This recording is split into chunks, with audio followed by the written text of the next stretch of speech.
Rasulullah sallallahu alaihi wasallam, sayati zamanun ala ummati yuhibbuna khamsan wa yansawna khamsan.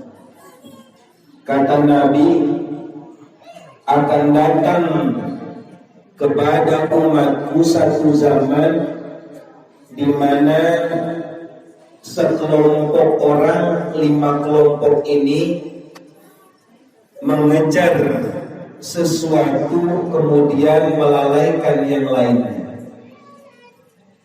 Bahwasanya cinta 5 perkara, kata Nabi, kemudian melupakan 5 perkara yang lainnya. Ini hati-hati.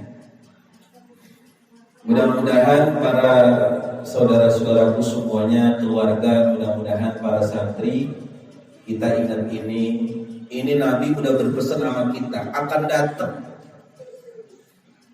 Yang pertama itu yuhibbuna dunya wa yansawna al-uqbah, ay yatsrukuna al-amalil akhirah.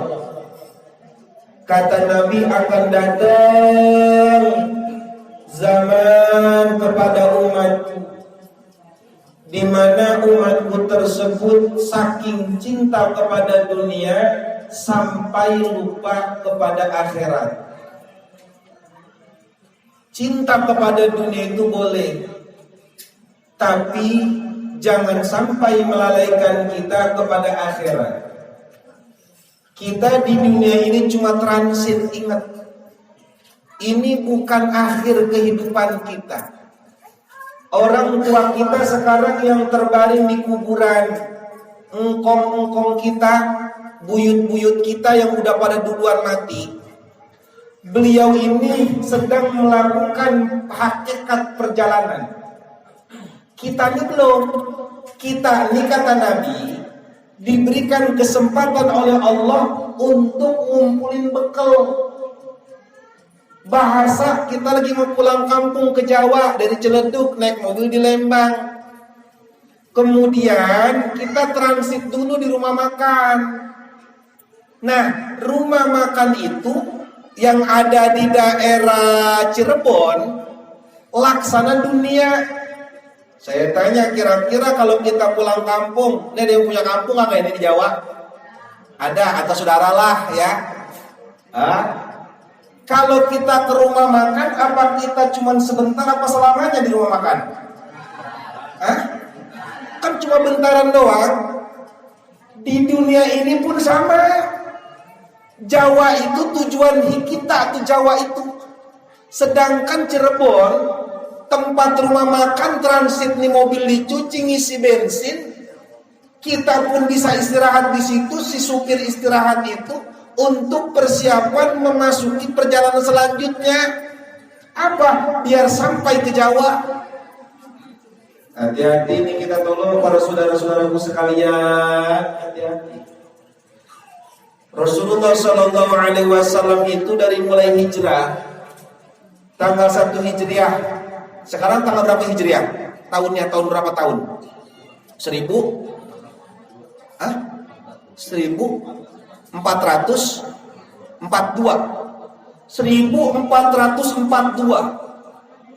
Dulu pas Rasulullah hijrah, waktu Isra Mi'raj, berarti kan jeda Isra Mi'raj sama masuk hitungan hijrah Sayyidina Umar bin Khattab itu sekitar berapa tahun tuh selisihnya?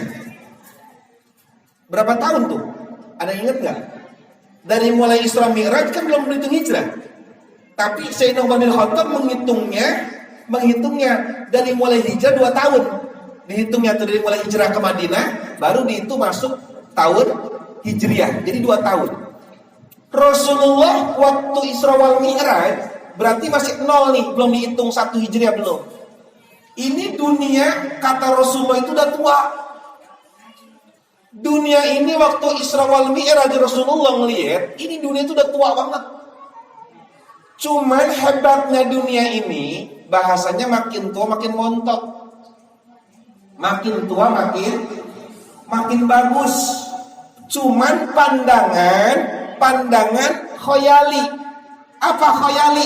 khoyali itu pada morgana. Jadi kalau dulu aja udah tua dunia, ditambah 1442, berapa tuanya nih dunia? Makanya kalau orang bijak ini tidak tertipu. Hati-hati, kita ini jangan sampai lupa pulang kampung. Akhirnya ketika kita ini ketinggalan bis, kaget. Pas bis itu berangkat kita kaget. Kita itu belum mempersiapkan apa-apa, belum makan, belum apa. Akhirnya kita ketiduran, kaget kalang kabut. Hati-hati. Saya tanya dulu, kita ngelahirin atau kita lahir dulu kita nangis apa nyengir? Hah? Nangis. Ada nggak yang nyengir di sini? Kayaknya kalau nangis saya dokter kabur kayaknya. Pas kita lahir, kabur kayaknya tuh dukun beranak. Bener enggak? Kita dulu nangis, orang tua kita nangis apa ketawa? Hah? Ketawa, girang apa nangis? Girang. Kenapa? Emak kita punya anak kita, maka jadi emak. Paman kita punya ponakan karena kita lahir. Cuman hati-hati, jangan sampai kita nangis waktu lahir, ketika mati kita nangis.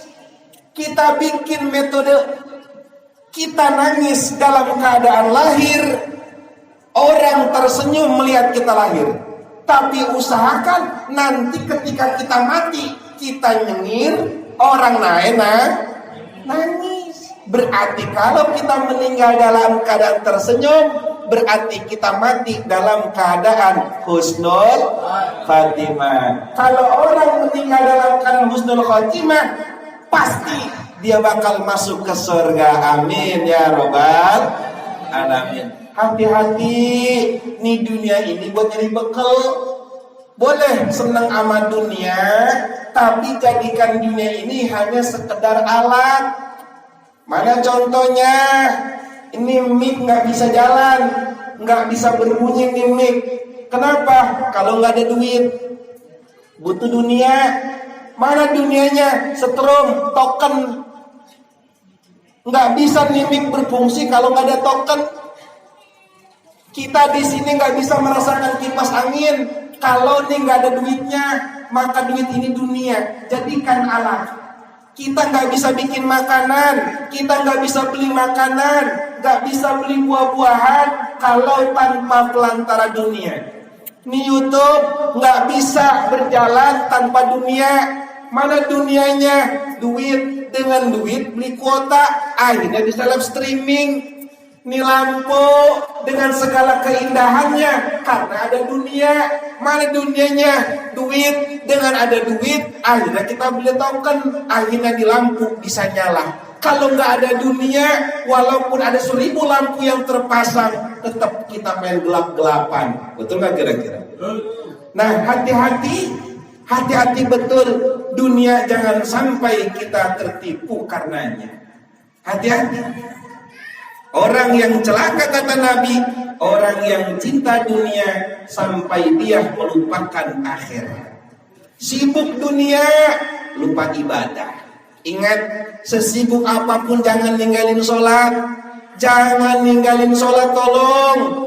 Ingetin istri-istri kita, ingetin suami-suami kita, ingetin saudara-saudara kita, ingetin anak-anak kita, ingetin mantu-mantu kita, ingetin cucu-cucu kita.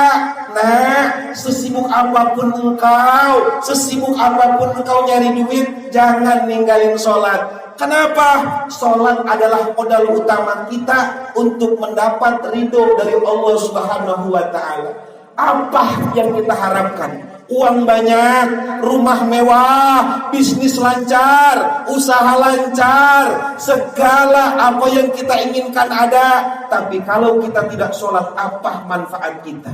Tidak ada bedanya kita dengan hewan. Kalau seandainya kita hidup maslahat di dunia, tapi kita tidak ibadah kepada Allah Subhanahu wa Ta'ala, lebih baik kita hidup susah, lebih baik kita hidup seadanya, tetapi kita tidak meninggalkan kewajiban kita beribadah kepada Allah Subhanahu wa Ta'ala. Yang kedua, singkat saja karena sudah malam. wa yuhibbuna duwaro wa yansawna al-qubur. Yang kedua akan datang, kata Nabi, masa kepada umatku orang terlalu cinta kepada rumah tapi lupa sama kuburan. Seneng sama rumah boleh, bikin rumah yang luas yang gede boleh. Bahkan kalau orang-orang luar negeri itu lantai-lantai 5 di atasnya ada kolam renang. Betul gak? Betul kagak? Wow, kolam renang. Bahkan ada hutan di dalamnya. Oh, pohonan. Wah, udah beraneka ragam, betul. Boleh memperindah rumah, boleh. Tetapi ingat, jangan sampai kita lupa dengan ibadah. Memperindah itu sunnah. Apalagi catnya warna hijau, warna putih. Kenapa? Itu sunnah. Kalau kita mau ngecat rumah, pakailah warna yang dicintai oleh Rasul. Itu sunnah. Apa cat yang dicintai oleh Rasul? Yang dicintai oleh Allah, cat yang berwarna hijau. Hijau ini banyak, ada hijau muda, ada hijau tua, beraneka ragam warna hijau. Enggak suka warna hijau, pakai warna putih. Enggak suka warna putih, pakai warna biru. Yang penting jangan pakai warna merah dan diseruduk. Benar? Benar? Boleh memperindah rumah, boleh. Tapi jangan lupa rumah ini bakal kita tinggalin. Ambil sejarah. Kenal B.J. Habibie? Kenal B.J. Habibie? Siapa beliau? Mantan sebelum presiden siapa? Selain menteri siapa beliau? Pengusaha. Selain pengusaha, beliau adalah ilmuwan. Saya tanya, beliau punya anak berapa? Punya anak 2. Saya tanya, pas beliau meninggal, anaknya ada enggak? Saya tanya, nanti kita mati, duit kita banyak, rumah kira-kira, ini mah lagi contoh biar kita paham, ngaji realita. Saya tanya, di sini ada nggak orang Ciledug yang nandingin kekayaan B.J. Habibie? Ada nggak? Nggak ada. Mewahnya ada nggak yang ngebandingin? Nggak ada. Saya tanya, tuh rumah dibawa nggak ke kuburan sekarang? Yang ngisi siapa? Nggak ada, dikontrakin. Yang paling sedih, ketika meninggal orang tua nggak ada anak di situ. Apa yang mau kita harapin? Uang bertonton, bahasanya kalau dikontainerin, kalau di kilo itu bertonton dan kayak koran.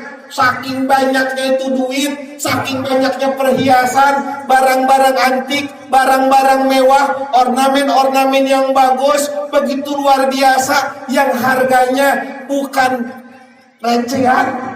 Di mana sekarang barang itu? Apa dibawa? Enggak. Boleh kita cita-cita punya rumah yang bagus, boleh. Tapi jadikan rumah kita yang bagus tersebut menjadi wasilah kita untuk mendapatkan surga yang sesungguhnya. Hati-hati jangan ketipu. Saking kita pengen dapat rumah, ngejarin duit, kumpul duit yang banyak, akhirnya lupa kita dengan kuburan. Buat apa rumah kita megah kalau di kuburan kita sempit? Buat apa rumah kita terang kalau di kuburan kita gelap gulita? Buat apa di rumah kita fasilitas bagus kalau di kuburan kita nggak punya fasilitas apa-apa? Yang paling bagus itu rumah kita bagus, rumah kita terang, di kuburan kita terang benderang. Di rumah kita luas, di kubur kita luas. Di rumah kita fasilitas bagus, di kuburan pun kita mendapat fasilitas bagus. Kita ini beda sama orang kafir. Jangan ngikutin orang kafir. Orang kafir ingetin, rumahnya bagus-bagus, mereka tidur di goa. Kenapa orang kafir tidur di goa? Karena mereka bingung, nih duit banyak buat apa? Fasilitas luar biasa, banyak gak traveling? Saya tanya itu duitnya dikit apa banyak? Hati-hati. Kita ini umat Islam, di rumah kita ini bakal kita tinggali. Jadi umat Islam, jangan saking kita sibuk cuma ngurusin dunia, kita lupa ajal kita bentar lagi nyampe. Engkong-engkong kita, ya Allah ya Rabbi, mereka sedang menempuh perjalanan panjang sekarang ini. Doain, mudah-mudahan engkong-engkong kita bekalnya banyak, amin. Mudah-mudahan nyai-nyai kita bekalnya banyak. Orang-orang tua kita yang sudah meninggal, doain mudah-mudahan mereka bekalnya banyak. Kalau mereka kurang bekal, mudah-mudahan pada malam ini kita terus memberikan bekal kepada mereka, amin. Kalau mereka kurang bensin, mudah-mudahan jangan sampai mogok, kita tambah bensinnya malam ini, amin. Ingat, kita tahlil, kita bacain doa itu nambah bensin, nambah bekal. Di kuburan ini cuma kita yang bisa bantu, karena kita ini masih hidup. Hati-hati, hati-hati, hati-hati. Ya Allah ya Rabbi, santri hati-hati, santri, hati-hati. Jangan terperdaya dengan orang-orang kafir, jangan terperdaya dengan artis. Kata Rasul, baiti jannati, rumahku adalah surga. Surga di dunia menjadi percontohan untuk mendapatkan surga di akhirat. Hati-hati, jangan kita sibuk memperbagus rumah kita, tapi kita lupa mengisi dengan nilai-nilai ibadah. Awas, rumah yang paling jelek, rumah yang paling jelek, rumah yang paling buruk, itu rumah yang gak pernah dipakai untuk melakukan sholat sunnah. Rumah yang paling jelek, walaupun rumahnya besar, lantai 100, segala perlengkapan lengkap, tapi kalau tidak dipakai sholat sunnah, itu rumah paling jelek di hadapan Allah Subhanahu wa Ta'ala. Rumah yang gak pernah dipakai wiridan, cuma pakai buat tidur, cuma dipakai buat makan, cuma dipakai buat bersenang-senang, cuma dipakai buat makan-makan, maka rumah itu walaupun bagus, mohon maaf kata Nabi, rumah itu sangatlah jelek, lebih jelek daripada rumah binatang. Na'udzubillah, summa na'udzu. Hati-hati. Jadikan rumah kita seperti majelis, jadikan rumah kita seperti pesantren, jadikan rumah kita seperti masjid, seperti musola, seperti madrasah. Di rumah kita baca Quran, di rumah kita wiridan, di rumah kita baca sholawat, di rumah kita melaksanakan sholat sunnah. Laksanakan rumah kita, jadikan rumah kita ini untuk wasilah mendapatkan surganya Allah Subhanahu wa Ta'ala. Yang ketiga, wa yuhibbul mal wa yansawna al-hisab. Yang ketiga kata Nabi, akan datang kepada umatku suatu zaman cinta kepada harta, cinta kepada uang, tapi lupa terhadap hisab. Jadi yang ada di sini pengen punya duit, jawab yang kompak. Yang nggak punya, yang nggak jawab mudah-mudahan duitnya nggak banyak-banyak. Yang nggak jawab mudah-mudahan duitnya sebegitu-begitu aja.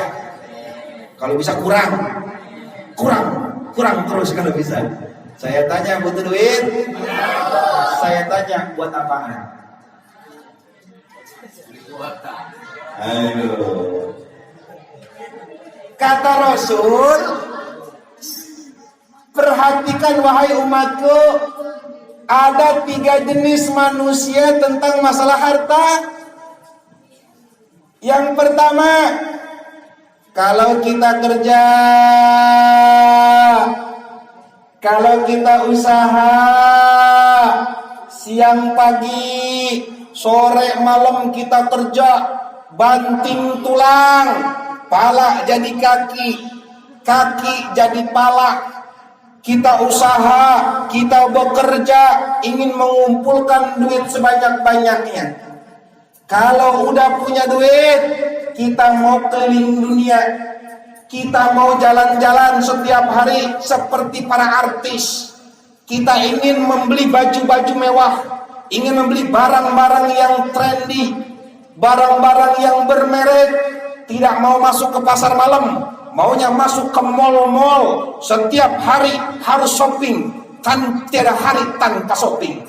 Kalau ada umat Nabi yang seperti ini, kalau ada di kalangan kita yang seperti ini, mohon maaf kata Nabi, kita adalah manusia yang tidak ada bedanya dengan hewan. Naudzubillah summa naudzubillah. Ada yang begitu. Punya duit banyak. Jalan beli barang apa aja dibeliin. Tujuannya cuma begitu doang. Pengen ngumpulin duit sebanyak-banyaknya, pengen disebut orang kaya. Kalau ada yang begini kata Nabi, maka dia adalah binatang. Bukan saya yang ngomong, tetapi Nabi. Kita begitu enggak? Kalau kita nggak begitu, diam aja. Berarti kita bukan orangnya. Berarti alhamdulillah. Tapi kalau kita begitu, maka selama ini kita adalah hewan, kata Nabi. Berarti kalau pengen disebut manusia, rubah gaya hidup kita. Yang kedua, kalau ada umatku punya duit, hasil usaha, hasil kerja, ngumpulin duit sebanyak-banyaknya, pala jadi kaki, kaki jadi pala. Tujuannya pengen sombong, pengen balas dendam. Dulu gua susah. Siapa dulu orang yang nyakitin gua ketika gua susah? Siapa dulu orang yang menghina gua ketika gua susah? Sekarang jangankan dia, palanya gua bayarin kalau dijual. Ada nggak yang begitu orang?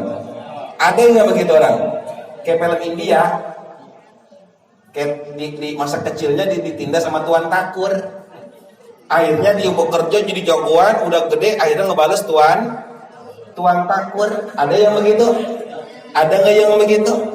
Kalau ada umatku yang begini, pengen jadi kaya, pengen jadi hartawan, pengen menjadi orang yang hebat, tujuannya ingin membalas dendam, dia ingin sombong dia, ingin angkuh agar semua orang takut kepada dia, maka orang yang seperti ini adalah, kata Nabi, adalah orang yang tidak punya akal. Disebutkan nggak punya akal, berarti orang gila. Kata siapa yang ngomong? Siapa yang ngomong? Nah, Nabi, bukan saya. Ada nggak yang begitu di sini? Ada nggak yang begitu?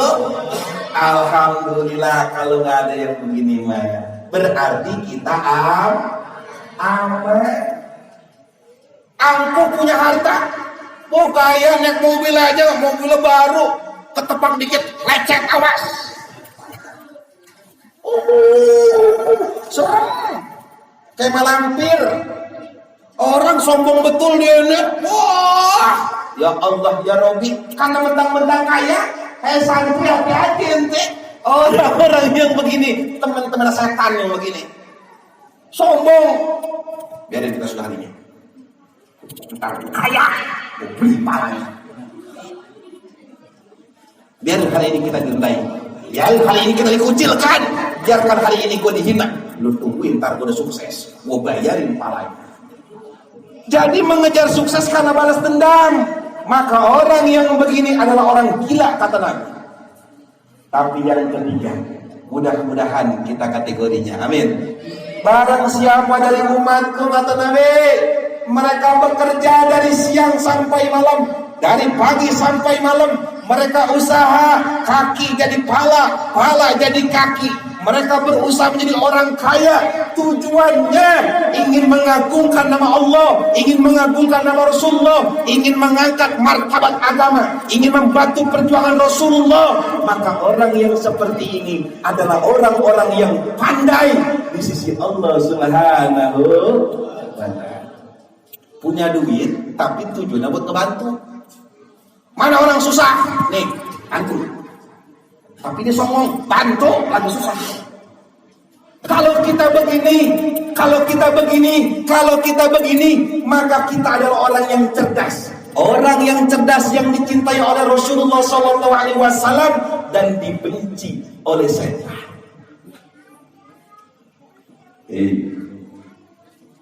Allah itu cinta sama orang miskin yang tidak sombong. Tapi Allah lebih cinta lagi kepada orang kaya yang gak sombong. Ada orang miskin, nggak sombong, Allah cinta. Tapi Allah lebih cinta lagi ada orang kaya nggak sombong, kaya ngebantu dia dengan kekayaannya. Ya Allah ya Rabbi, orang yang begini sekarang jarang betul saya jumpai. Islam, kalau seandainya umat Islam semuanya seperti ini kata Rasul, maka Islam akan jaya. Kenapa Islam sekarang tidak jaya? Karena umat Islamnya sendiri sibuk memikirkan dirinya sendiri, tidak memikirkan agama. Tolong para santri,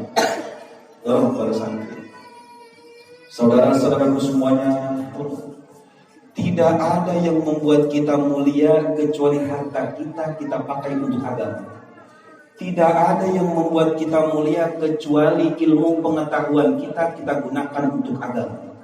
Tidak ada yang membuat kita mulia kecuali jabatan kita buat agama. Tidak ada yang membuat kita mulia kekuatan kita pakai untuk agama. Wahai para saudaraku sekalian, kita akan mati. Agama membutuhkan kita. Ingat, pada dasarnya kita yang membutuhkan agama. Kalau kita bantu agama, maka pada dasarnya kita telah membantu diri kita sendiri.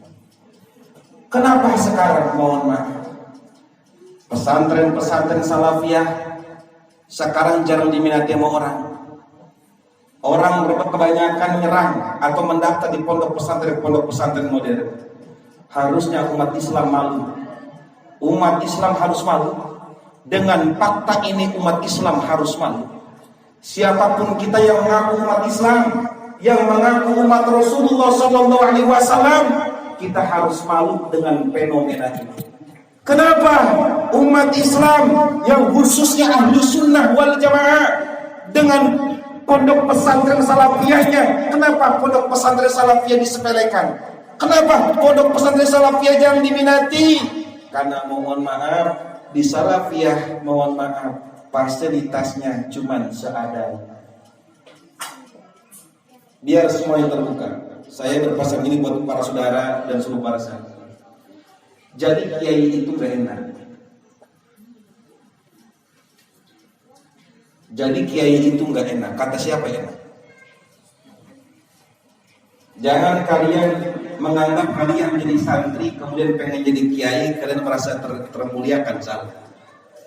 Jadi kiai itu kita harus mengorbankan segala-galanya apa yang kita punya.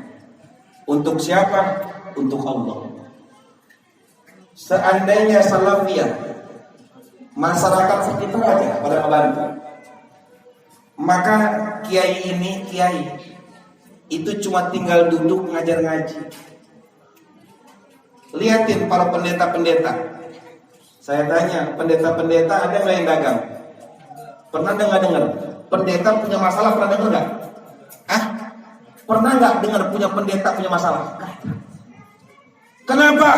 Karena doktrin dari agama mereka tersebut kepada umat-umatnya, pada jemaatnya, bahwa ketika mereka menginfakkan hartanya, pada dasarnya itu jalan ke surga bagi mereka. Kenapa kita Allah? Yang Tuhan kita adalah Allah, kenapa kita nggak sampai situ? Kenapa hati kita begitu rela? Kenapa hati kita nggak bisa tersentuh? Anda lihat di sini pengajian kita bagaimana? Alat-alat seadanya, malu, kita malu. Ya Allah ya Karim, malu kita. Malu. Kenapa Islam selalu terpuruk? Karena Islam sendiri dijatuhkan oleh para pemeluknya. Kita sibuk memikirkan kenikmatan pada diri kita sendiri, tapi kita lupa mengurusi agama kita. Ya Allah. Hati-hati para sahabat. Salafiyah ini kurang dinikmatin, punya semen 2 sak buat 3 hari. Coba kalau kita semuanya punya rezeki 10.000, dikumpulkan 10.000. Jangan ngeliat sinanangnya, ingat Rasulullah yang memerintahkan kita, bukan sinanang yang memerintahkan. Agama ini bukan punya si Nanang, tapi punya Allah. Allah memberikan karunia kepada kita dengan wasilah Rasulullah Sallallahu Alaihi Wasallam. Ya Allah, ya Allah. Coba yuk buka mata hati kita dikit. Jangan kalian ketika kalian melihat pondok pesantren maju yang maslahat kiainya, kalau begitu kita picik, otak kita begitu picik, otak kita begitu luar biasa piciknya. Jadi buka biar semua tahu, biar pada malu sekalian. Ini masalah harga buat saudara semuanya. Saya jual motor karena pengajian saya kurang.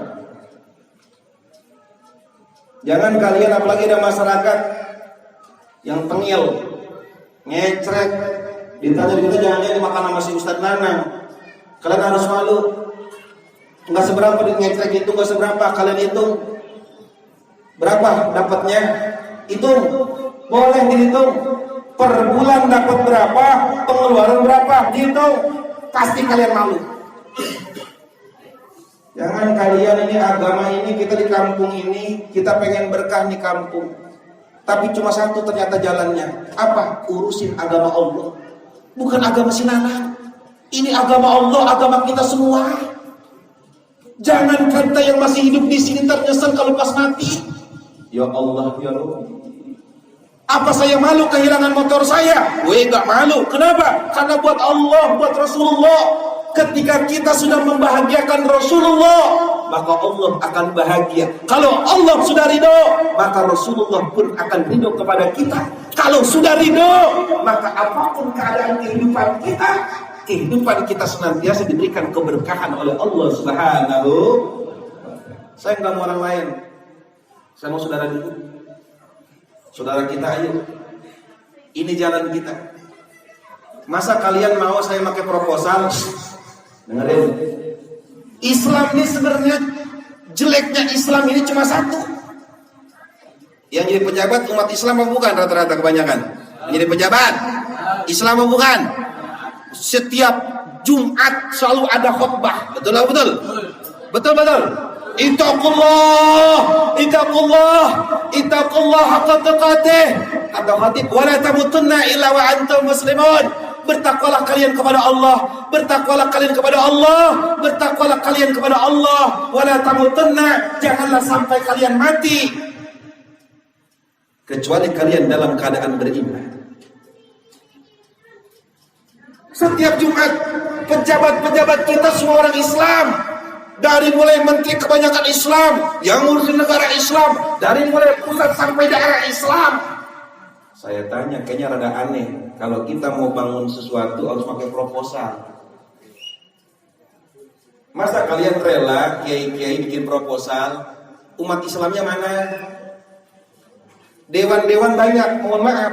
Ustadz Fuad semua banyak semua. Channel-channel saya banyak. Kalau saya mau bikin proposal, bukan saya nggak mau. Satu, memang nggak terbiasa. Yang keduanya saya tanya, umat Islam di sini mana?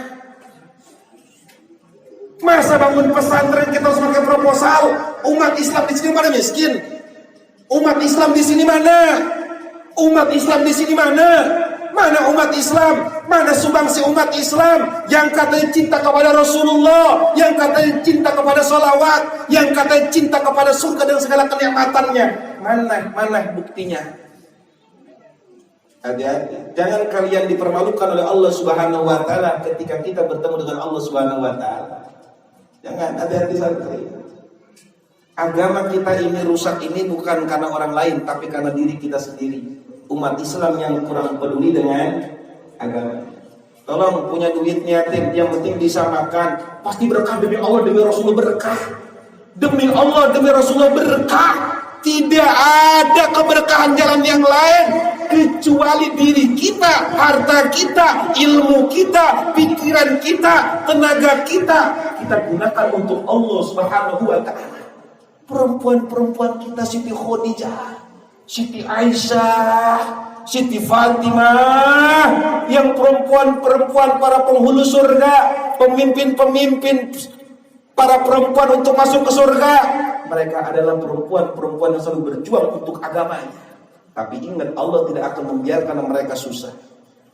Kita saking takut susahnya kita lupa kepada kewajiban kita mengurusi agama. Apalah manfaatnya kita mendengarkan khutbah setiap Jumat? Apa gunanya? Apa gunanya? Tiada lain cara Islam ingin mulia kecuali umat Islam sadar apa pentingnya kita membantu agama kita. Jangan gara-gara kita tidak peduli dengan agama kita, akhirnya kita disepelekan oleh Allah Subhanahu wa Ta'ala. Akhirnya ketika kita mohon ampun kepada Allah, Allah tidak mengampuni dosa-dosa kita. Ketika kita minta syafaat kepada Rasulullah, akhirnya Rasulullah tidak memberikan syafaat kepada kita. Kenapa? Karena Rasulullah marah. Allah marah karena kita tidak mengurusi agama kita. Pesantren ini bukan pesantren saya, ini pesantren kita semua. Ini ikon di kampung kita. Kalau orang kampungnya sudah tidak peduli, hati-hati, hati-hati. Tidak mungkin ada keberkahan buat kita semua. Hati-hati. Jadi jangan sampai kita terlalu cinta kepada dunia. Hati-hati. Cinta kepada harta, kita lupa dengan hisaban. Nanti semua rezeki kita akan dihisab oleh Allah Subhanahu wa Ta'ala. Dari mana hartamu? Kau kemanakan hartamu? Hati-hati.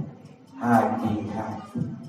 Jangan sampai kita dari pagi usaha sampai malam usaha, tapi nggak ada yang bermakna buat kita. Tiap hari kita kerja, tapi nggak bermakna buat kita. Hati-hati. Katanya doang kita punya duit, tapi faktanya duit kita tidak bermanfaat. Kenapa tidak bermanfaat? Karena ada tidak sumbangsinya buat agama kita. Na'udzubillah summa na'udzubillah. Paham kira-kira? Kemudian yang keberapa? Yang keempat, wa yuhibbunal 'iyal wa yansawnahu. Akan datang kata Nabi kepada umatku suatu zaman orang-orang cinta, terlalu cinta kepada anak istri tapi lupa dengan bidadari. Hati-hati para suami, ini pesan buat saya. Istri kita bisa menjadi pendamping kita, bisa juga berseberangan dengan kita. Anak-anak kita bisa menjadi pendamping kita di surga, bisa juga mereka lolos ke neraka. Mana? Kan'an. Kan'an adalah putra Nabi Nuh. Durhaka ke neraka Kan'an, Nabi Nuh ke surga. Siapa lagi? Banyak betul. Hati-hati antar saudara, antar anak. Hati-hati. Boleh cinta kepada anak, boleh. Tapi hati jangan-jangan terperdaya kepada anak-anak kita. Tolong istri-istri, anak-anakku, tolong kalian harus jadi anak-anak yang hebat. Anak-anak istri-istri kita bisa menjadi fitnah buat kita. Suami-suami kita bisa menjadi fitnah buat kita.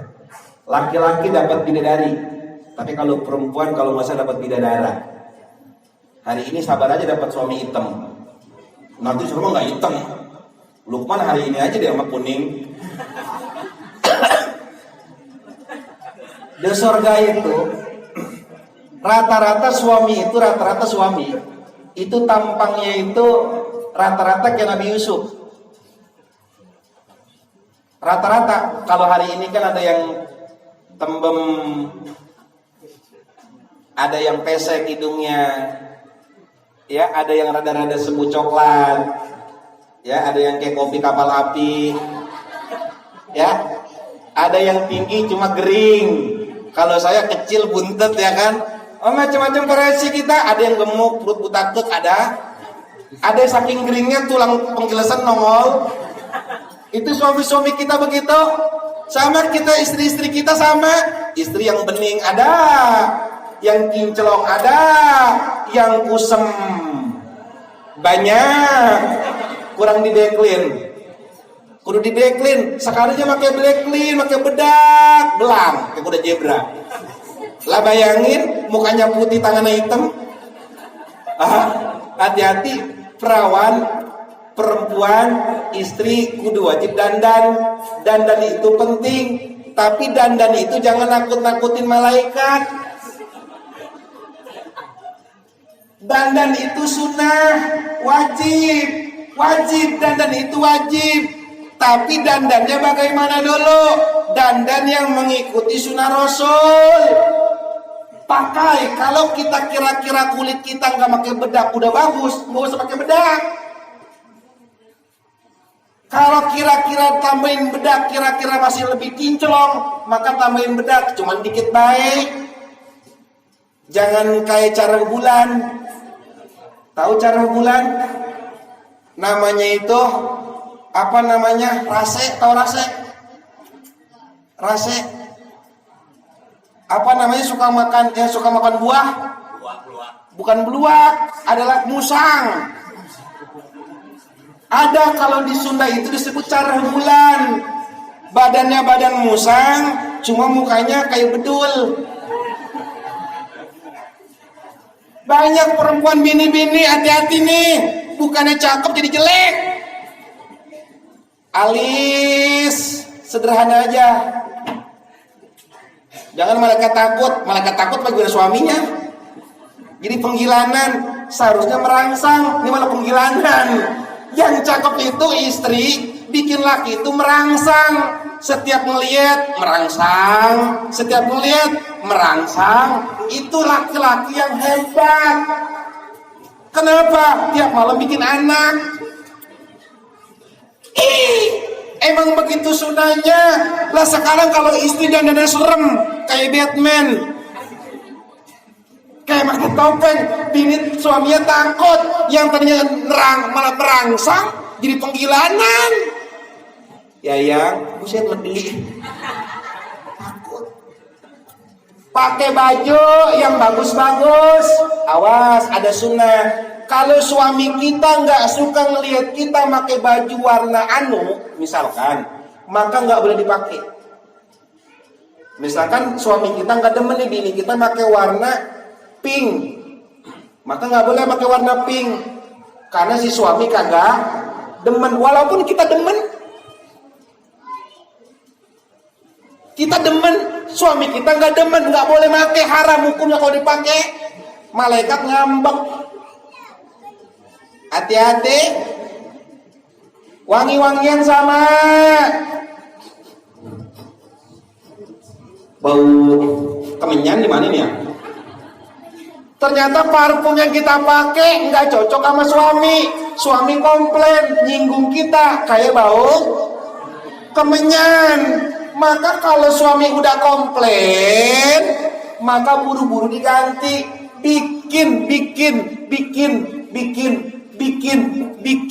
Bikin pakai minyak wangi yang bikin suami kita merangsang.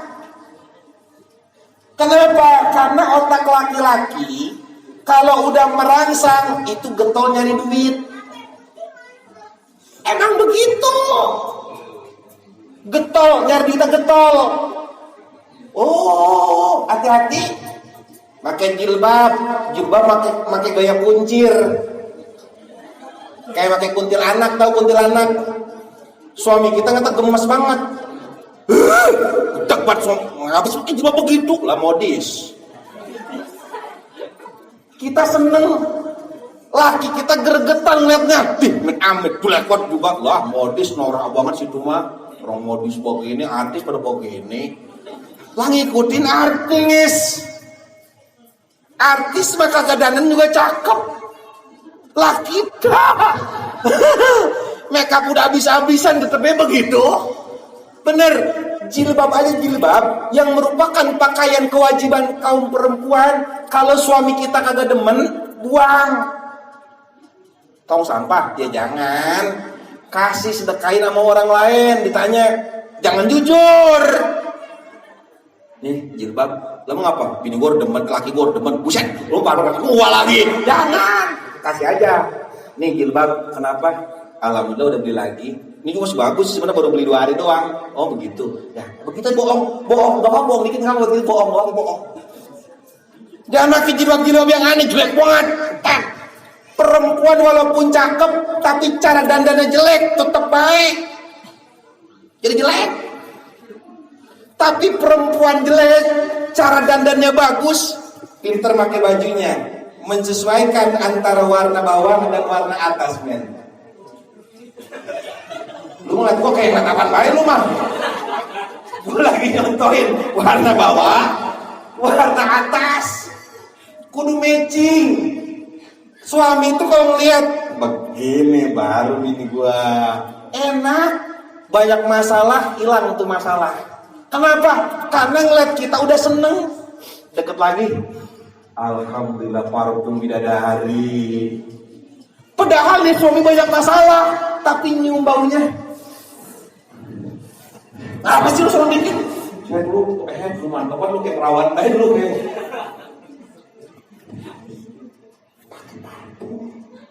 Pakai parfum. Jangan pakai 188.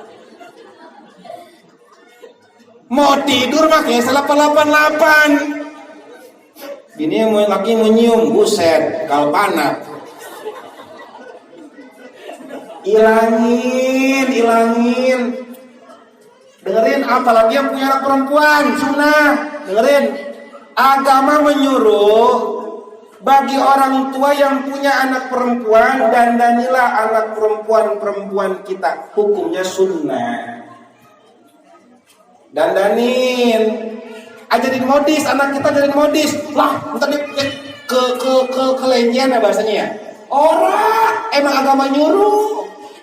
Dandanin anak kita nih. Jadi orang lihat anak kita itu seger. Kayak timun puan. Meletak begitu cakep. Jangan ngeliat semblep, orang boleh. Karena perempuan itu pusatnya kegembiraan bagi para laki-laki. Rasulullah SAW memiliki anugerah yang luar biasa dari Allah Subhanahu Wa Taala. Tapi bagaimanapun Rasulullah memiliki sisi kemanusiaan. Beliau didukung dengan begitu luar biasanya oleh Siti Khadijah. Siti Khadijah itu pandai betul cara berpakaian, cara berperilaku, bersikap. Hati-hati. Makin ini apa namanya nih? Gincu. Yang beneran dikit. Jangan ikutin orang, ikutin kata suami. Nanya, bang, iya, mantap nggak bang? Lek banget, berarti jangan ikuti. Ganti lagi sama yang lain. Saya cakep banget itu, las spidol sih bang. Berarti pikir kita beli spidol. Murah 2.000 perak. Spidol dong, spidol. Warna spidol. Nyenengin suami. Jangan ngikutin kata orang, ikutin kata suami. Kata laki kita begini, mah, mengapa? Lu mau sebenarnya mah mau pakai gincu apa dulu udah mantep lu mah. Abang bisa aja. Lah bener. Kalau suami kita udah ngasih sinyal begitu, maka bebas berekspresi. Bebas. Papa, mantep nggak bang? Rumah tangga yang begini yang dihindukan oleh Rasulullah. Rumah tangga yang selalu senang antara suami istri. Kenapa? Kalau rumah tangga udah bahagia, yang ada mau ibadah terus. Kenapa? Bersyukur. Ya Allah, mudah-mudahan kau panjangan umur istri hamba ya Allah. Jangan mati dulu ya Allah, jangan mati dulu. Jangan mati dulu ya Allah. Dia nyenengin banget ya Allah buat hamba. Doanya bagus. Coba kalau kita nggak bisa dandan, make up semaunya, kayak rasa terbang, ya kan suram, makin nggak tahu cara dandan, lakinya mohon, ya Allah Tuhan. Tahajud malam-malam, mudah-mudahan ya Allah, kau cepat hilangkan nyawa ini hamba ya Allah, ganti yang baru ya Allah, hamba tidak tahan ya Allah melihat wajahnya ya Allah, serem banget ya Allah. Bagaimana hamba mau tidur dengan dia ya Allah? Gak usah lelapan-lapan. Doanya jelek. Terus nanti si suami jadi malas. Kenapa jadi malas? Karena gak punya motivasi. Ya Pak Ustadz, saya udah tua. Urusan begini mah gak tua gak muda. Urusan begini mah gak tua gak muda. Barokah, pakai cakep. Kita biasa pakai jilbab begitu, padahal jilbab pasar malam. Kata laki kita pantas. Ingat, barang itu bukan bagus itu bukan karena mahalnya, tapi tergantung siapa yang makainya. Sepakat nggak kira-kira? Sepakat nggak kira-kira? Sepatu pasar malam yang pakai artis jadi mahal tuh sepatu, betul? Sepatu mahal yang pakai kita jadi murah sepatu, bener nggak? jilbab pasar malam, baju pasar malam coy, yang pakai santi sarang tawon, ganteng terus, betul. Tapi mandi. Mandi men. Lu kan masih bujang, kudu wangi. Curut. Ya. Sesibuk apapun kita berjuang, lihat kebiasaan kita. Cuma memang kalau gini saya suka tahu, jarang mandi saya mah. Bukan jarang mandi karena males. Jadi kalau ada hal-hal yang kurang badan lagi enak banget, kan. Tapi tetap coy Rexona pakai. Rexona 3.000 perak kagak kebeli, terlalu bener lu. Rokok bisa kebeli, Rexona kagak. Pakai Rexona. Pakai. Nyebutin iklan kagak apa-apa, iklan biar didengar. Sama-sama ngiklan ntar. Bener kira-kira? Nah, ini hati-hati. Istri, boleh nyenengin istri boleh. Istri kita dandanin. Tapi tanya saya, istri kita taat enggak? Percuma cakep di dunia, kalau bakal ke neraka mah gak bakal bareng. Percuma kita rela nyari nafkah siang malam buat bini kita, kalau bini kita kagak taat sama kita. Hati-hati.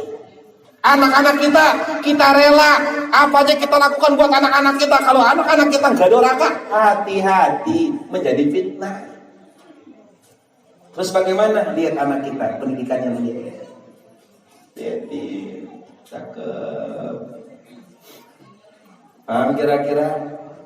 Hati-hati. Boleh sayang sama bini amanah, tapi harus ingat bidadari. Bidadari itu perawan terus. Di dalam kitab tafsir Yasin, Nyai Cukil. Ini Nyai dipaham. Nyai ini paham betul. Doain biar saya selalu, amin. Istiqomah. Biar meninggal husnul khotimah. Mudah-mudahan tanpa hisab. Beliau baik banget kalau udah kangen sama saya, Nang. Lu lagi ngebangun ya Ustaz ya. Iya. Wah, nama-nama lu. Kangennya cakep dia mah. Ngapa? Ada rezeki dikit buat beli semen, butuh Nyai. Doain biar rezekinya barokah. Amin. Biar cucu-cucunya jadi orang soleh, amin.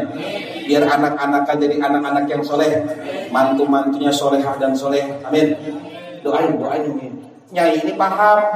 Walaupun sekarang bentuknya keriput Nyai, sekarang bentuknya keriput, udah nggak menawan. Saya juga mata saya ngeliat apa saya mau biar Nyai cakep gitu tapi jelek. Ini mah dunia beneran, tapi Nyai paham. Kenapa? Kalau udah masuk ke surga berubah. Rata-rata perempuan kalau lakinya seperti ingat, laki-lakinya seperti Nabi Yusuf, perempuannya seperti Siti Khadijah atau Siti Fatimah. Masya Allah. Mau Siti Fatimah bagaimana? Siti Fatimah itu nggak pernah head. Satu-satunya perempuan di alam dunia ini yang nggak pernah head Siti Fatimah. Makanya mutlak keturunannya itu luar biasa. Para habaib itu kenapa luar biasa? Kenapa mulia? Karena satu-satunya perempuan di alam dunia ini yang nggak pernah head itu Siti Fatimah. Nipas kagak dia mah. Kalau kita kan head mulu, keputihan segala macam. Betul kan kira-kira? Perempuan-perempuan kita kalau bisa ngelahirin langsung kita manipas. Beliau mah enggak. Makanya hari ini nenek-nenek yang masih istiqomah berarti mereka paham betul bahwa beliau akan menjadi bidadari surga. Amin. Nyai entar dapatnya bidadara. Nyai begitu entar mau jadi gentleman. Sehari ini dia lewat. Tapi kalau hari ini kita yang merasa cakep, yang merasa amazing dengan body kita Spanyol kita, hari ini orang makin tergoda, bisa salah jalan gara-gara kita, misalkan saking cantiknya kita. Tapi kalau kita tidak beriman kepada Allah Subhanahu wa taala, tempat kita neraka. Hari ini kurang sehat, besok nggak bakal sakit lagi. Nyai paham. Doain Nyai, pokoknya Nyai mudah-mudahan husnul khotimah, amin. Dan Nyai-Nyai semuanya di sini, semuanya di sini mudah membantu saya, kemudian semua jangan saya semua diberi sehat, amin. Dan mudah-mudahan jadi ahli surga, amin. Amin. Doain. Perempuan jadi ahli surga jangan ono. Mau ahli surga neraka kira-kira ono pantasnya. Ahli surga lah, amin. kita juga sama. Kita juga lewat di situ berubah kan. Hari ini kan saya cebol ya kan pendek ya kan begini. Tenang aja. Ntar dimodif sama Allah. Mantap, ganteng. Jangankan kita, ada orang ke kuburan, koruron disebutnya ada. Pernah nggak dengar koruron? Ada yang mau lahir tak tahu janin itu nggak hidup. Jadi umur 6 bulan, lah kok ini nggak ngembang? Tak tahu mokat di dalam rahim. Akhirnya di apa namanya? Kuret. Itu kan dia kan nggak berbentuk. Tapi udah lewat 3 bulan, 4 bulan. Bahkan disebutkan walaupun dia masih dalam keadaan 3 bulan, 4 bulan, tetap di sorga berbentuk manusia. Tuh umat Islam. Makanya hati-hati, ingat bidadari, hari ini bini kita rada cerewet, sabarin baik. Doain. Bini kita rada cerewet, laki kita rada kurang ajar dikit, jangan dikit orang apa. Sabar, yang penting sabar. Paham kira-kira Nyai yang sabarnya ya. Pokoknya tolong nih cucu-cucu nih. Mana? Siapapun nih, pokoknya siapapun tolong. Mana tuh yang biasa nganter Ayu bersama tuh? Nah, tolong nih, siapa tuh lagi? Nyainya tolong. Kayak Nyaji Sob tuh, Cang Marni yang rada-rada udah nggak kuat ini, Bude, Bu Haji Mimin pada tuh.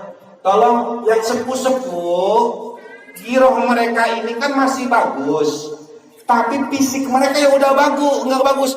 Jangan salahin mereka, emang fisiknya begitu. Lah terus bagaimana kalau semangatnya masih tinggi? Tolong kita yang muda kudu paham. Bagaimana caranya? Apa namanya?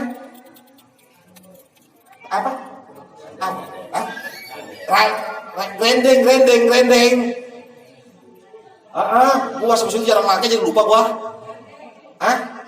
Gandeng, kalau perlu gendong. Orang bapak dituntun. Pelan-pelan. Wah, sama botnya sengkal dulu kan cepetan dikit. Sabar. Jangan diisengin. Nyai lama banget lagi lenje banget. Lama bro. Sabar. Awas, apalagi cucu. Awas, mana Adam, pendekar hitam. Cucu termalu. Siapa tuh Dam? Nyai lu ya? Cek nyai gue begini. Lihat banget deh. Nyai gue masih muda, nyai gue biji mata lu muda. Nyai kita memang udah pada tua. Semut aja nyasar. Tapi insya Allah setan gak pernah digodain. Jalan, kita jangan malu. Hei, kalian jangan malu. Nuntun nyai kita jangan malu. Justru kita harus malu kalau kita nih cucu nggak bisa berbakti sama nyai. Kalau nih kita anak nggak bisa berbakti sama orang tua, itu yang kudu malu. Jangan ngeliat orang tua kita sakit, kita malu ngedampinginnya. Jangan ngeliat orang tua kita udah lemah, udah gara-gara goyang dikit terhadap pikun, kita marah-marah, nggak boleh. Di situ pusat keberkahan kita, paham santri? Awas saling gua kutuk ente jadi monyet. Beneran emang kudu monyet-monyet. Kalau ada santri yang gak punya adab sama nyainya, sama emaknya berarti santri monyet namanya. Gak boleh. Buat apa kita ngaji tiap hari? Buat apa kita baca Quran? Kalau sama orang tua gak punya sopan santun, sama nyai gak punya sopan santun. Awas Kiki, no mana si Kiki? No, si senior. Siapa? Arya. Senior, karena sini Arya ada 2, ada senior, ada junior, sama-sama Arya. Kalau sama Arya, dulunya nengok, akhirnya saya bedain, yang satu Arya, yang satu junior. Paham? Sayangin nyai ente, sayangin orang tua kita, jangan malu punya orang tua udah tua, jangan malu punya nyai udah sakit-sakitan. Emang begitu, kita pun nanti udah tua, bakal begitu. Bisa aja kita mau lebih parah. Paham kira-kira? Mudah-mudahan barokah kalau begini. Barokah, pasti barokah. Demi Allah, pasti barokah. Dan yang terakhir ya, wa yuhibbuna nafsa wa yansawna Allah. Dan yang terakhir akan datang kepada umatku Apa? Mereka mengikuti hawa nafsunya tapi lupa kepada Allah. Malam minggu enaknya ngapain? Hah? Jalan-jalan santai, betul tidak? Hah? Ini kita ngaji, ini lawan hawa nafsu. Saya yakin di hawa nafsu kita ini ngajakinnya nggak mau ngaji. Kalau bisa mah ngaji libur dulu. Malam minggu ngaji mulu. Ada orang tengil ngaji mulu kayak oleh surga biji mata. Ini temenan yang ngeselin. Kalau kita nge-share malam minggu ngaji ngalap berkah adanya yang iseng ngaji mulu sekali-kali dong kayak kita dong jalan-jalan. Lu percuma jalan-jalan ke neraka. Jangan tergoda, itu hawa nafsu kita. Apalagi santri, ente kita mau emang begini adanya. Enggak apa-apa kita capek-capek di sini, tapi ntar ketika datang kematian kita selonjoran baik, melek, udah surga. Orang-orang masih pada di sidang, orang-orang masih pada ditanya-tanyain, lu hidup umur lu buat apaan? Lu sekian tahun kemana baik? Ngapain baik lu? Duit lu kemanain baik? Lu ngelawan orang tua mulu kok. Kata malaikat, kagak, gorong lu, ngaku lu. Kagak malaikat beneran, gorong lu. No, buktinya no CCTV no. Diem baik, maaf saya hilap, biji mata lu hilap, rasain lu. Malaikat begitu dah. Coba santri, biasa ini kita susah, diem baik. Ngaji. Orang apa? Mati kita. Udah mati. Bangun-bangun surga. Wali itu begitu para wali. Kenapa kita disunahkan harus tawasul kepada para wali? Karena para wali itu kalau dikubur itu kayak orang tidur. Para wali itu nggak ditanya di padang mahsyar. Para wali itu melek-melek udah ke surga. Dan wali itu masing-masing punya istana. Satu istana itu ada sekitar 70.000 kamar. Satu kamarnya seluas mata memandang. Kira-kira kita nih ada lapangan, mata kita mandang. Kira-kira lebarnya berapa meter itu? Bayangin coba. Itu para wali. Mudah-mudahan kita cinta dengan guru sekumpul. Mudah-mudahan kita dapat dari guru sekumpul. Amin. Kita cinta ke Habib Soleh Tanggul. Mudah-mudahan kita dapat berkah Habib Soleh Tanggul. Amin. Kita cinta kepada Habib Rizik. Mudah-mudahan Habib Rizik pun memberikan keberkahan kepada kita. Amin. Kepada Syekh Nawawi, Syekh Asmawi Caringin, Abu Yadimiati, Abu Bustami, semua para ulama-ulama Banten, para wali-wali kita sebutin semua. Kenapa? Kita berharap mendapatkan surganya dari Allah Subhanahu. Hati-hati, nafsu kita begitu maunya. Hati-hati. Hari ini kita maunya ngaji udahan baik, udahan baik. Udahan udah malam. Ustaznya lambat sih ngomongnya tumbenan ini. Cepetan. Waduh Ustaz sana. Terus kayak datang lagi. Udah 9:30 kayak. Ustaz aduh makin datang lagi. Dasar mah baca maulidnya udah jam 9:30 baru beres. Jam 10 masih ada sambutan lagi. Ya jam 2 ya beresnya. Ya, drakor tinggal buat drakor. Drakor tinggal orang ketinggalan. TV itu siaran TV hati-hati. Makanya sekaligus malam ini untuk mempersingkat waktu kita di alam dunia, kita gunakan waktu kita. Ingat, kalau kita habiskan hidup kita, harta kita, kecerdasan kita, tenaga kita hanya bantu agama Allah, dunia ini simple. Singkat rasanya, singkat. Kayak orang lagi puasa, tidur habis sahur, bangun-bangun maghrib. Enak gak puasa begitu? Nah hati-hati, sekarang kita harus begitu polanya. Nah malam Jumat nanti tahun baru ya. Saya ingin ngadain usul. Bagaimana kalau malam tahun baru kita sholawatan? Pengajian begini nih malam apa itu maksudnya? Malam Jumat. Kenapa? Hati-hati. Man tasabaha biqaumin fahuwa minhum, kata Nabi. Barang siapa yang mengikuti cara pola hidup suatu kaum, maka dia bagian daripada kaum tersebut. Ingat, tahun baru ini gak ada alasan kita mau manggang-manggang, jangan. Wah saya gak tiup trompet, tapi cuma manggang-manggang ayam. Sama. Kenapa kalau mau manggang malam Senin aja? Kenapa gak bulan Februari aja? Kenapa nggak bulan Maret? Kenapa nggak bulan November? Kenapa harus tanggal 31?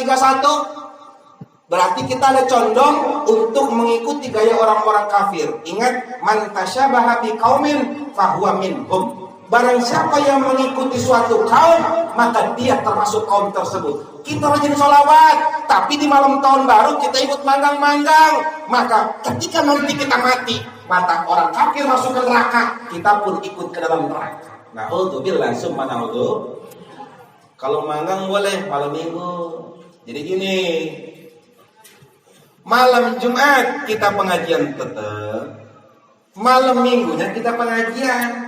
Terserah mekanismenya, mau bakar ayam berjamaah boleh, bikin sono tungku, ngepul boleh ngambung. Bakar apa? Terserah, bakar singkong kalau nggak ada ayam. Ya bakar jagung ke, atau ya bakar batok kelapa juga nggak apa-apa. Batok kelapa bikin arang aja udah sejam, bakar aja arang, siramin minyak goreng, bul, resep. Kan bocah-bocah mah bukan makan yang bikin resep. Yang bikin resep itu bikin kekebulannya, betul kagak? Emang begitu, yang resep itu bikin kekebulannya. Nah, kalau kita mau bikin kekebulan boleh. Kapan? Malam minggu. Malam minggu tetap pengajian, tapi nanti jam 11 beres atau jam 10. Terus bagaimana? Udah bikin kekebulan. Kekebulan berjamaah. Jadi kekebulan pengajian sarang tawur, ya kan? Belum pernah ada tuh. Bocah-bocah kecil demen bener. Kita modalin singkong 3 kilo. So singkong 3 kilo. Terus sama jagung 3 kilo. Kasih ikan sepat. Nyerok. Ikan cupang. Bocah kita memang begini, memang susah karena kita ini orang kota, ya. Dengerin. Karena kita ini orang kota, memang susah ya. Tapi boleh disiasatin. Bagaimana caranya? Ya udah, nggak usah makan-makan. Ngaliwat aja itu ngaliwat. Jadi beres, enggak malam minggu nggak usah ngaji, baca sholawat aja, tapi kumpul tawasul kita, beres baca mahal qiyam, doa, langsung ngaliwat, boleh ngaliwat berjamaah. Ada yang bikin batok, ada yang bakar ikan, ada yang masak nasi, ada yang goreng jengkol. Udah bikin lo makan dari sini berjangkat, dari pojok sono. Resep. Setuju gak kira-kira begitu? Nyainya cukil bagaimana Ustaz? Dong aku ngeliatin gua mah gak ada giginya. Kalau nyai mah tenang aja, kita siapin pisang Ambon. Lalu mah gua kagak ngeledek, gua mau ngasih solusi. Kasih pegang pisang Ambon sama sendok, dikerokin sama Aida.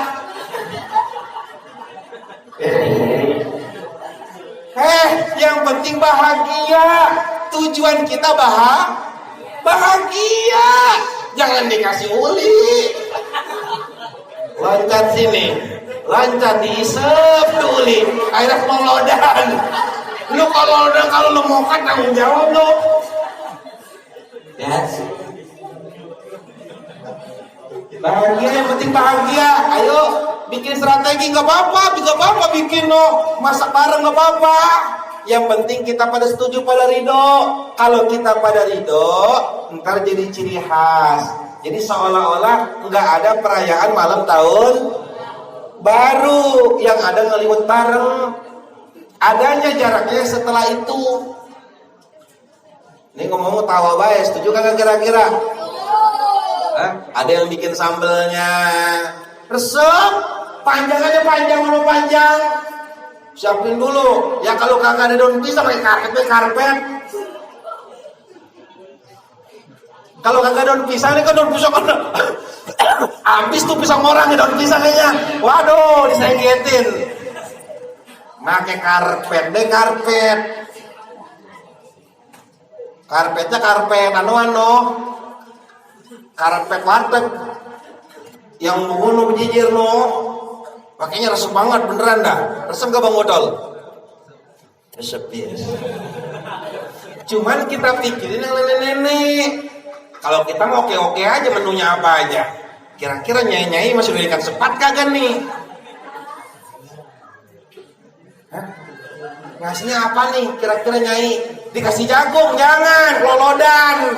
Muter bener jagung muter, ya kan? Ujung, jangan. Tapi insya Allah nyai mah datang aja udah hadir nyai ya, udah bahagia nyai ya. Oh, penting doanya. Yang penting kita pada sehat. Ingat ya. Ingat Allah itu segala-galanya buat kita. Allah segala-galanya buat kita. Kasihan ulama-ulama kita, Habib Rizik itu. Habib Rizik kasihan udah ngorbani kita janjinya ketawa-ketawa. Dengerin, yang kecil-kecil Neng. Dengerin dulu. Ulama-ulama kita ini sayang betul sama kita. Tapi jangan kita di kampung, ulama-ulama kita yang bela segala macam di penjara segala macam ngorbanin, jangan kita di sini nggak tahu diri. Minimal kita nggak ikut berjuang, minimal kita di sini ngejaga kampung. Maksudnya ngejaga kampung bagaimana? Ngejaga kampung biar tetap dapat barokah. Habib Rizik itu berjuang di penjara demi kita, bukan demi beliau. Beliau mah kalau nggak mikirin kita udah enak aja hidupnya, betul nggak? Tinggal ceramah begono begini, tapi beliau selama ini cuma demi kita, demi umat Islam, biar kita ini punya kehormatan, biar kita ini nggak disepele sama musuh, biar kita ini nggak dihinakin sama orang. Paham kira-kira? Hati-hati. Yuk. Nah, saya tanya nih, malam Jumat belum ada persetujuan nih. Kira-kira malam Jumat tahun baru, setuju nggak pengajian geser malam Jumat? Malam Jumat besok, malam tahun baru. Malam tahun baru bukan sih? Malam Jumat kan? Setuju nggak kira-kira? Kalau setuju saya geser. Nanti malam yang umumin orang ketemu, orang sudah umumin di masjid, orang bertuh ke masjid mah kita umuminnya tetap pengajian di malam Minggu. Tapi malam Minggunya kalau mau ngaji tetap ngaji, kita ngaji. Kalau mau ngaliwat bareng kita ngaliwat bareng. Jadi cuma baca maulid aja, jam 9 udah beres, habis itu udah santai dah. Setuju gak kira-kira begini? Kalau nggak setuju, tetap pengajian kita di malam Minggu, di malam Jumat saya khusus buat sama para santri. Gimana kira-kira? Pada nunduk baik, orang gua tanya juga, kan gua lagi nanya ini.